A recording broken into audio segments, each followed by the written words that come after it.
Now, today we're joined by my amazing grandmother, Jane Richards. She has been on a very long spiritual journey through her life, and we thought that we would interview her about spirituality and her faith.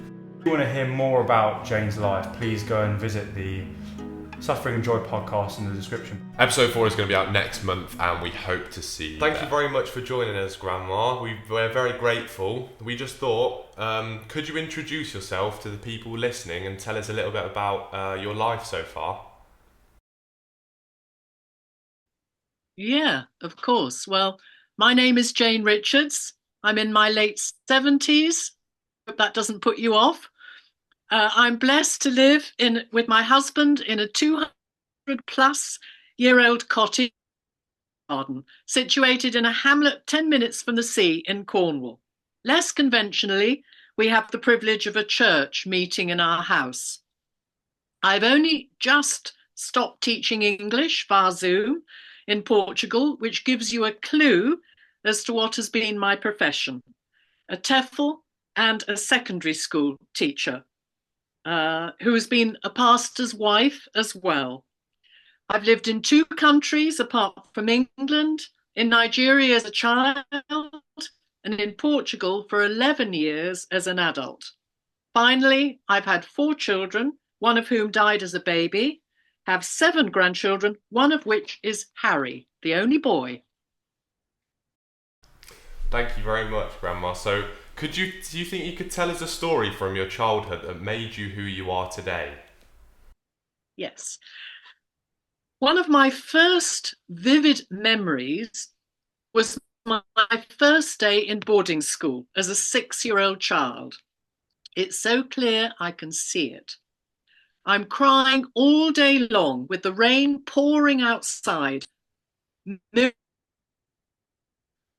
The boarding school had sent me a picture of a large rag doll, which I would be able to play with when I arrived, as a compensation for the loss of my parents and home, but it was inadequate. My parents were medical missionaries in a rural area where there were no schools, so I had been sent to this American school, which meant leaving my culture too. This event, however, made me who I am today, both positively and negatively. Negatively, I can still suffer a sense of insecurity in certain social situations. I can still try to earn people's regard, having experienced the lack of my parents' unconditional love in my formative years. I can be too independent emotionally and hard to express emotion in public. But positively, I learnt to live in a multinational community unselfishly, at least outwardly, which was the best preparation for my future that I could have. Wow, that is a brilliant story. What are the main things that you've learned about yourself in your life so far? What kind of person are you? Well, I've already mentioned some of my faults: a tendency to insecurity, a desire to please, and an over self-sufficiency. There are lots of other ones I could mention, but I'll just go with those. But my unusual childhood has perfectly fitted me to be a teacher and a pastor's wife. Most of my life I've lived in a community of sorts, having to rub alongside different nationalities and types of people. I trust my heart has been expanded because of it. How lovely. That is you're a brilliant person, Grandma. We are so grateful to have you on.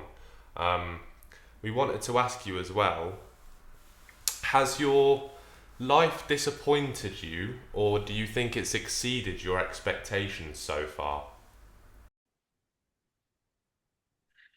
Well, I'm disappointed with myself and often wish I could have done many things differently. But apart from this, don't regret what I've done with my life. I was fortunate enough to discover my spiritual and career path in my late teens. I couldn't have enjoyed more my time as a teacher and as pastor's wife, though both were not without sorrows and regrets as well. The opportunity to live in 2 different cultures apart from my own has been so life enhancing. Moreover, I'm so grateful to have had marriage, children, and grandchildren. Finally, I'm so honoured to have been deeply involved in the building up of two churches. Amazing. Could Grandma, could you just quickly tell us about this wasn't in the questions we sent you, but could you just tell us really quickly about the two churches? Yes, so my husband and I, Grandpa and I, were involved in the building up of the church in Worthing in the early days. And then we have been involved recently in the church here in Cornwall, in the church that meets in our house. Oh, amazing! Wow. Um, so for our next question, can we ask you, what are the things that you absolutely prioritise and need to stay well and function? Well, the bedrock of my life is my relationship with God, which means the priority is to spend time with Him, getting to know Him better through prayer and reading the Bible, His Word. Boarding school has helped me with this daily self-discipline of putting this first. Boarding school also taught me the necessity of cultivating things that I loved, simple things, but things which were stress busters and places of escape. These have been for me reading, listening to music, chiefly classical music, appreciating art and being in nature, cryptic crosswords, and gardening. Oh, how lovely. Oh, that's great. So Jane, when do you feel like you're happiest in life? Well, I'm happiest when I'm doing all these things aforementioned, but also when I'm worshipping God in private and publicly in the church. I really love to eat with families and friends, and to be in my hammock with a good book is pure pleasure for me. Oh, that's So brilliant. nice. I think because obviously I'm still, both Jacob and I are so very young still, we feel like it takes, I personally can speak for myself when I say that it takes a lot to feel fulfilled and to feel grateful and happy about things. But I think when we talk to people like you, it's so simple to be at your happiest just by sitting in your hammock in the garden and reading a book. And I think the younger generation needs to realise that it really doesn't take much to feel fulfilled and to be grateful about what you have, and just to be happy about the really simple things in life. Yeah, it's very important. I think my dad taught me that, and it doesn't take money. It's nothing to do with money. You know, the simplest things don't cost a thing, usually. Yeah, I feel like there's so much going on, and well, because we're so young, we're sort of have our fingers in so many pies, so to speak. We've got so much things going on, and I think it's such a hard distinguish between feeling happy and feeling that you're full up to the brim with stuff to do, and it's sort of distracting you from being happy. Yeah. I think there's a fine line in those two things, but it's just, I guess it is the simplicity and just those few things, reading, just sitting around in nature with nothing around you. It's just things that really give you energy rather than just flood you with all sorts of different information. And that's probably when people tend to feel most happy. Yeah, definitely. But no one really, like a lot of people our age don't appreciate that really. No, I think as well with my, what will probably lead on to our next question is everybody tries so hard to find joy out of technology, certainly in this generation, and screens, and the fact that we're not so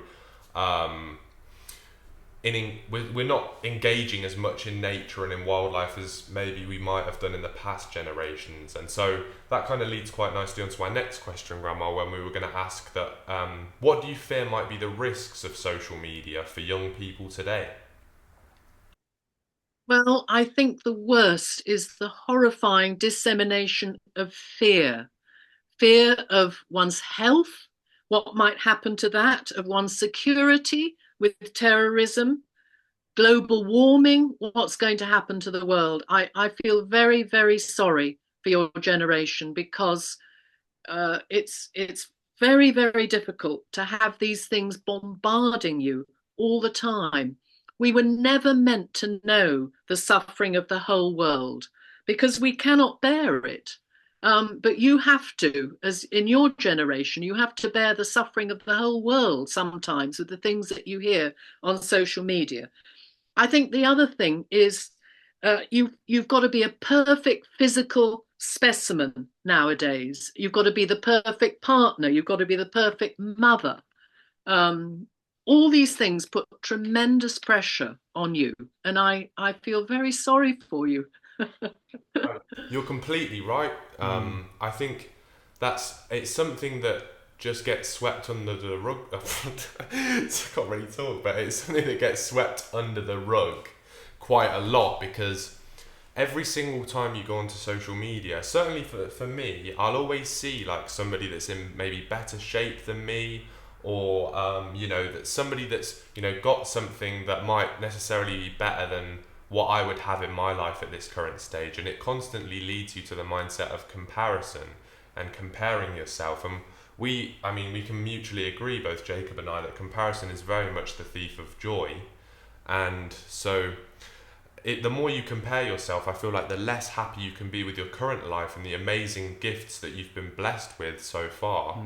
And I think a lot of people, if not most, in our generation really suffer from that, and they find it incredibly difficult to be able to compete. It's almost like a massive competition with like who's doing the best in their for their age. And the thing is, last episode we were talking to a good friend of ours, Dennis, and he's in the business world, and he says people come to him and they're 18 and they say that because they haven't started their own business, they're behind. And if you think in the past few generations, it's crazy, isn't it? Like to think that people that are late teenagers are saying that they're behind because they're not doing something that most of the time they might see on social media, that there's one person that started a business at 18 and that person's been put on a pedestal.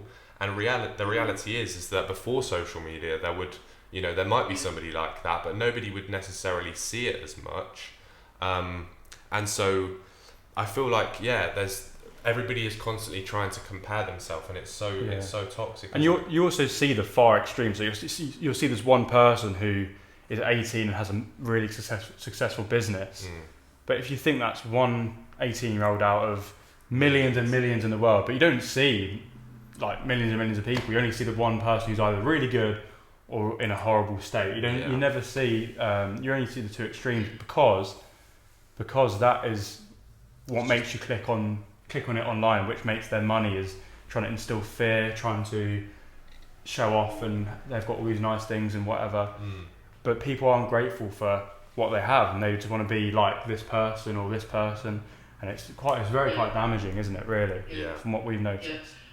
Yeah, Grandpa's always said to me, comparisons are odious. And I think that's true. And you've got to remember too, some people are late developers. I was a late developer. I didn't find out really until I was in my 20s, really what I wanted to do. And you have to remember that about people. Well, I never had any idea, Grandma. Like, I remember going through the school system, and like I was taken out of school for a couple of years, and I never really knew. And to be honest, to this day, I still don't know what I want to do when I'm 20, 30 years down the line. But I feel like most people don't have it all figured out. And if you see somebody online now that's got it all figured out, it's like you're expected to do what they do and have everything figured out. And then that makes you question everything that's to do with your life and how you've lived it so far. And do I need to change this? Do I need to change that? And it's incredibly toxic. And so we really want to bring as much awareness as that to our platform and to things like this podcast as we can. So this is sort of part 2 where we talk about you as sort of your experiences in life and what you've sort of, and what we know about you, and sort of questions that we can, more of a conversation sort of thing than an interview. But we obviously know that you've got a very, very deep faith, and we sort of just wanted to ask you how you came to that and how you found that. Well, I was very blessed to have been brought up by parents who loved and followed God radically. I mean, my father could have been a Harley Street specialist. He was a surgeon, but he left it to become a penniless missionary. I went to two Christian schools for which I'm grateful now. I wasn't then. I didn't appreciate it. And I had a period of rebellion when I was in about 18. Then I met my husband, Peter, grandfather, and I saw something in him that I didn't have and I wanted. Quality of life. It's difficult to say. It was just something that I saw in him. So I re-examined Christianity, which I'd sort of put on the back burner, completely on the back burner, if you like, as being irrelevant. And I read this version of the New Testament by J.B. Phillips. And I just saw for the first time for myself that Jesus was the Son of God. And I was truly sorry for what I was. And I was baptized as a sign that I wanted to follow Jesus and that I wanted a different life. I mean, baptism is just a sign that you're saying sorry and you're dying. It's a way of saying I'm dying to my old life and I want to be born into a new life, is what baptism is. I could say a lot more than that, but that's to begin with anyway. Yeah, I didn't really know that, because I know that we've had conversations in the past, but it's never been, I can't really remember a time where it's been so detailed, and that's why we wanted to ask you these questions, because we're really interested in it, and we're at a stage now where there's so much, like we were saying, like the social media question, there's so much external voices and so many factors a part of life, and we just wanted to kind of talk about your journey so far. And so another question we wanted to ask was, how similar or different is your faith now and the things that you believe to what it was in your younger years and maybe when you were around our age? Well, the fundamentals of my faith are the same: a recognition of Jesus as the Son of God, a need for constant repentance,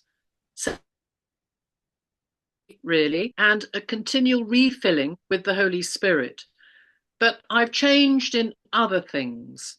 I think an awareness that just as human birth is unique, so is spiritual birth, and everybody is different. Not everybody will have the same path as I have.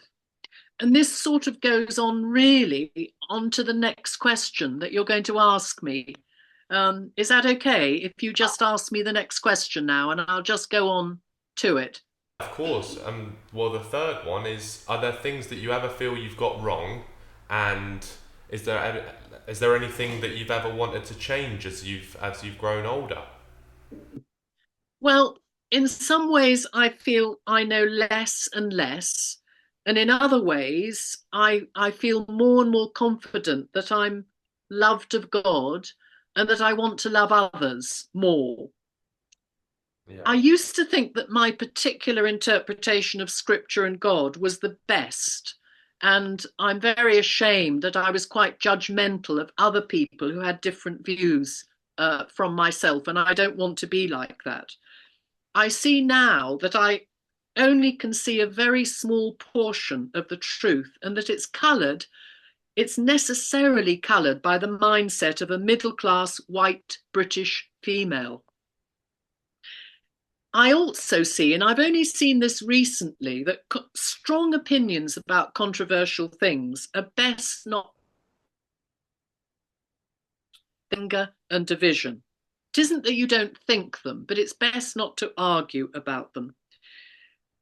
Also, really, what you've already been talking about, Harry and Jacob, is so much of my life, I've realised I've spent so much of my life comparing myself with other people. Even though we haven't had the same emphasis on social media that you have had, nevertheless, there still has been an attitude that I've realised I've had, wishing I was like someone else, feeling I should be more like someone else who's a better this, better that. But I think at last I'm coming to peace. At the great age of 76, I'm coming to peace and realizing that God has created me uniquely. and that I'm not to try and be like anybody else, because just as nature is incredibly diverse, we are unique in our giftings, and it would be such a waste if there was someone else exactly like us. It's much more be just us, because that's how God has created us. So I hope that helps you a bit Absolutely. with what you wanted to know. It really, really does. It really does. Obviously, since we were young, we've been brought up in little communities here and there. We've all been brought up in very close communities, and you obviously have done the same with Harry's dad as well. So, sort of, what are the communities that you think it's been essential to you to have a good relationship with God? Well, if it depends on how you're talking. If you're talking as a Christian, as a follower of Jesus, I think just as the human baby thrives best in a human family, a Christian baby grows best in a church. This is not a building. The church isn't a building or a specific denomination, but a group of people who are following Jesus. Sadly, it's full of imperfect people. The church is full of imperfect people, and we're all a work in progress.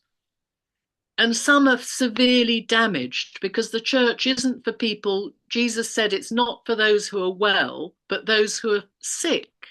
And all of us are sick in different ways. None of us are completely normal. And some people are severely damaged in the church. So it's not a trouble-free zone. But I still believe that the church is the best place because Jesus died to produce the church. Wow. Yeah, I think I see most of the time with my close friends and with lots of people I know. I think as time's gone on, I don't. I think not necessarily just being a Christian, but believing in anything bigger than yourself has died off completely. It's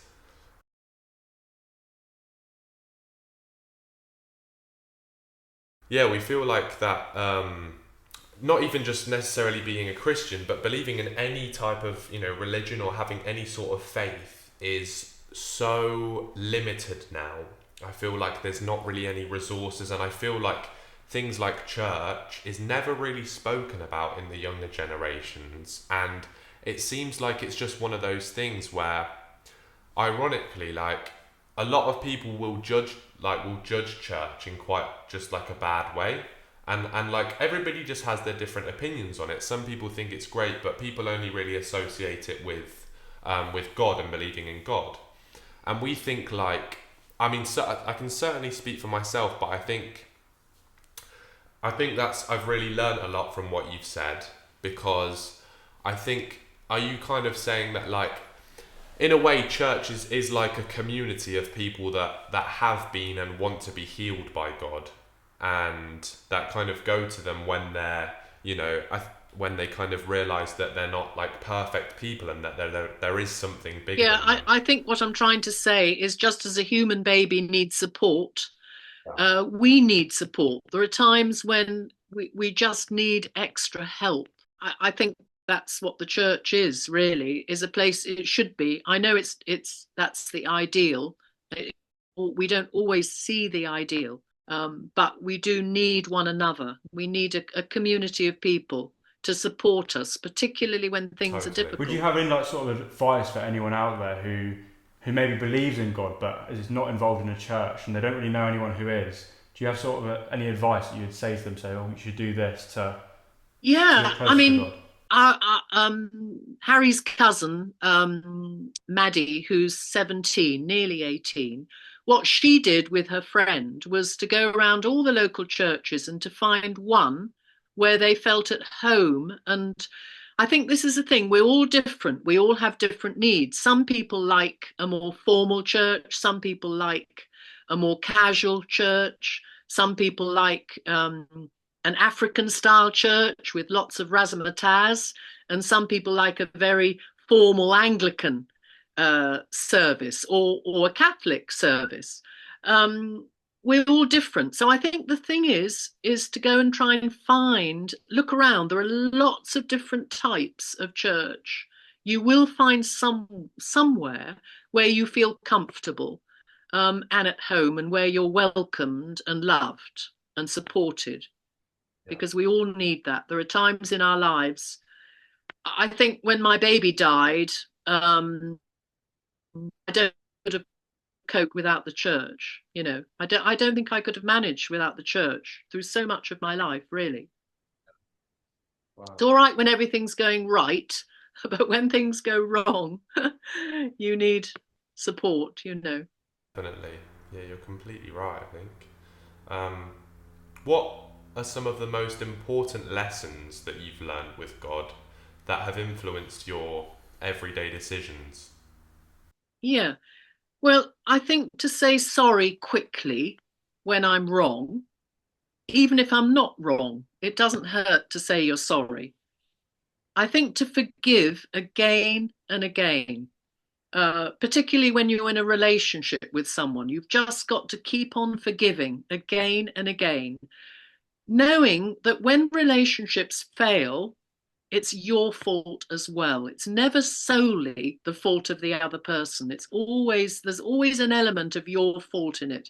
And that's a great relief, actually, because you stop blaming the other person. I still fall into the trap of legalism again and again, somehow thinking that the busier I am, the more valuable I am. And this is what we've already mentioned. Another trap is comparing yourself with other people more successful, instead of just accepting yourself as in the endless diversity of nature, that one is uniquely created by God as different from everybody else.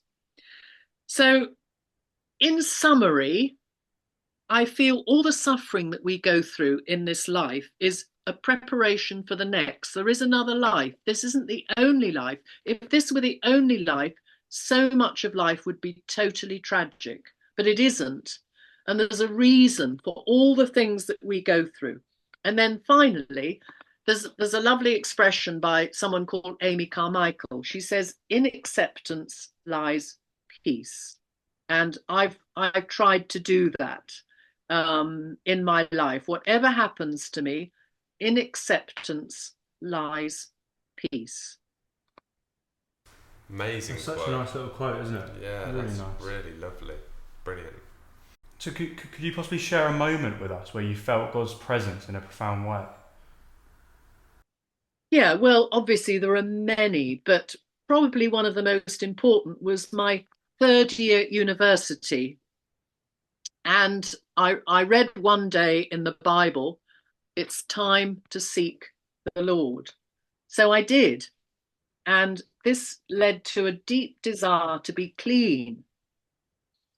And one day I was told about something, a truth in the Bible. It's in there, but I'd never seen it. And nobody had ever told me that you could have a clean heart. And a clean heart is obviously a finish of the old, just like you had a heart transplant. It's a complete dying to the old and a resurrection to the new. Anyway, I asked God for a new heart, and I didn't feel anything supernatural. But for the first time, I had a really strong love for God and for other people. And this has never gone away. It's only, I'm happy to say that it has increased down the years. Wow. Amazing story. I'm sure, like you said, there's probably so many times that you felt God's presence has really been in your life and has really been impactful. Um, and I think just to finish off with our conversation and our questions today, how do you think that people can find God and experience a relationship? And I think, well, just before I let you answer, I think especially for people that are our age that don't really have, any direction, or they don't necessarily kind of know where to start, and they might be interested. Yeah, I mean, how do you think that people, can find God and experience that relationship? Well, just like any relationship, you have to meet someone and get to know them. And God is completely real. And if you say to him, I don't know whether you exist or not, but please, if you do exist, please will you make yourself real to me? And this isn't just me saying it, but I've read so many accounts of people who've said that to God, who didn't have a clue whether God really existed. But God is willing to reveal himself to us if we just ask him to. So the thing is, the thing is to meet God, really, to ask him to show you whether he's real. And then it's like any relationship, you have to spend time with the person to get to know them. So how do you do them? How do you do that? Well, God has said that he reveals himself in nature. He said that he's clearly seen, his power is clearly seen in nature. And I think that's true. So if we spend time in nature, I believe we can discover more about God if we want to know about him. But he's also said that he's revealed himself in the Bible. I have found the Bible to be a dead book to me. It's a living book. And I've found that God speaks to me every day through it. And I read it every day. Then finally, it's good to spend time with God's people, because they claim, and in many cases it's obvious that you can see it in their lives. You can see a quality in their lives, that they know God, because they're different, and they have a quality of life which is different. So finally, the thing is to spend time with people who know God. Wow, thank you so much, Grandma. Very interesting. We are really, really grateful for that. I think just to get the insight of somebody that's grown up and lived most of their life with God is so important for people, young people like ourselves that are incredibly curious and want to learn as much about the world as we can. So thank you so much for that. Well, I found God really when I was your age. I mean, I found God 18, 19, 20, really. So, and I can just say that he's never let me down. And the things that I've been through, he's been there with me. He's helped me. I'm not disappointed with God. He's been everything that he said he would be to me. Amazing. Thank you so much, Grandma. We are so grateful for that. It's a privilege. It's really wonderful that you've asked me. I think it's wonderful that you care and that you're interested. So thank you. I think it's a great privilege to have been asked. I really do. Well, thank you so much. It's been really lovely, isn't it? Yeah, it has. Really been great. And yeah, anybody watching, hopefully you really enjoyed that. And anybody listening, to have the privilege of my amazing grandma to join us today, it's just been such a blessing. So yeah, thank you so much, Grandma.